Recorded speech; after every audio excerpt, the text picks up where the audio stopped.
Before you clean off your Thanksgiving plates and rush out to do some Black Friday shopping, you may want to listen closely to this next story. 25 News reporter Joe Lopez has some good advice from a Central Texas plumber to make sure the holiday celebration doesn't drain your wallet. Joel? Black Friday is one of the busiest days for plumbers because as people are cleaning up, they're putting leftovers where they don't belong.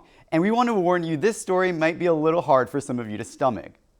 Thanksgiving is all about family and food. But in some cases, the uninvited guest ends up being this guy, Jeff the plumber. The day of and the day after is definitely really busy. Jeff Tezar says too often, people toss all those unwanted scraps down their garbage disposals. People try and put half a turkey down the garbage disposal. They take a half a casserole and try and throw it down there. Tezar says about 90% of his business these next few days will be from Thanksgiving mishaps. Potato peels and grease being poured down the drain being the biggest offenders. Everything in moderation, and you need to run a lot of water. But garbage disposals aren't the only victims of Thanksgiving neglect.